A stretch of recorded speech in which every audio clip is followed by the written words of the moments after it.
saru don bahai Joseph Patlaka Mary Kmacha Nesha Taiki Yai Pai Ngin le kum no ku Mary Joseph Ula Kaliyaka Kun Lung Pala Dei Banka Shano Kenin Yoka Jaka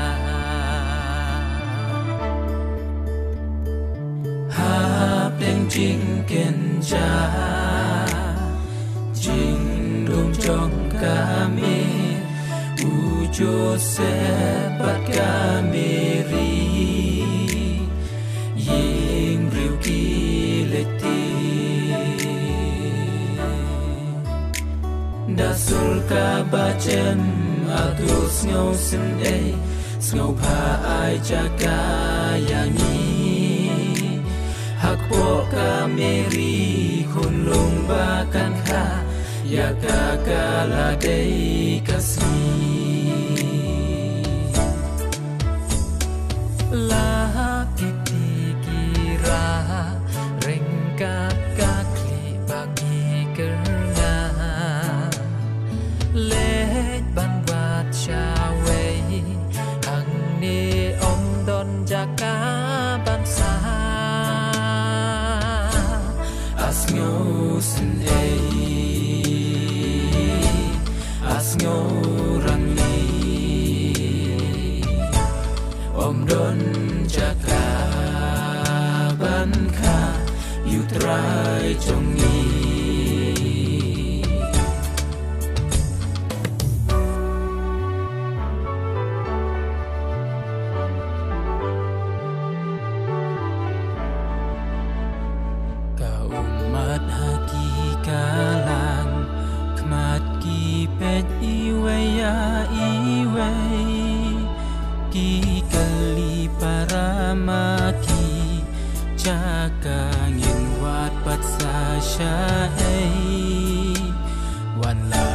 Sang bun kilat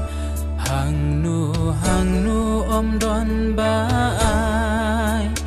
ha kapur kabak hatu hasem kimrat kishim kara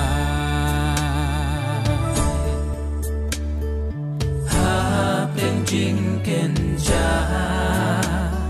jing dum jong kami Joseph Pakameri Ying Riu Kileti Dasul Kabajan Atus Ngau Sen Ei Ngau Pa Ai Jaka Yani Hakpo Kameri Kun Lung Bakan Ka Yaka Kala Dei Kasih lah kiti kira rengkat kakli bagi kerna let ban wat chawei hang ni om don jaka ban sa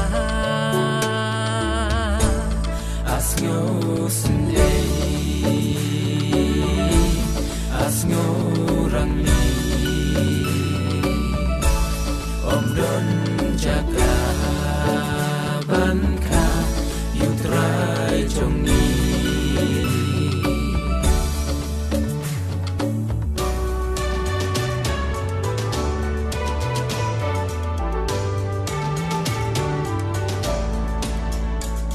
Abalei meri kaja Om don yangi kiban snaulen Hadu pandakayu kon Hasem pulai jingsuk ngishem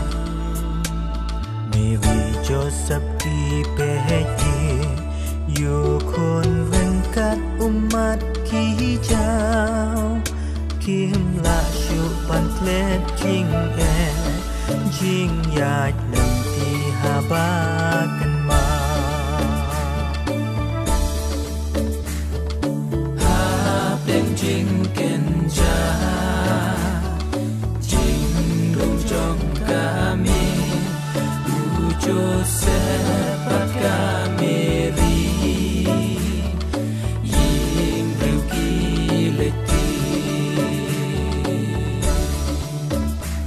da sulka bachen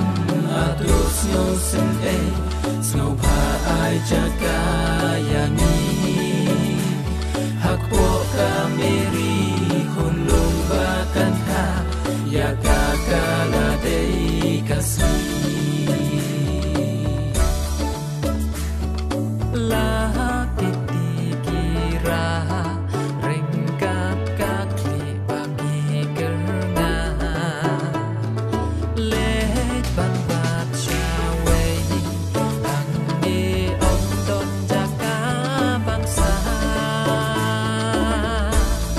Snow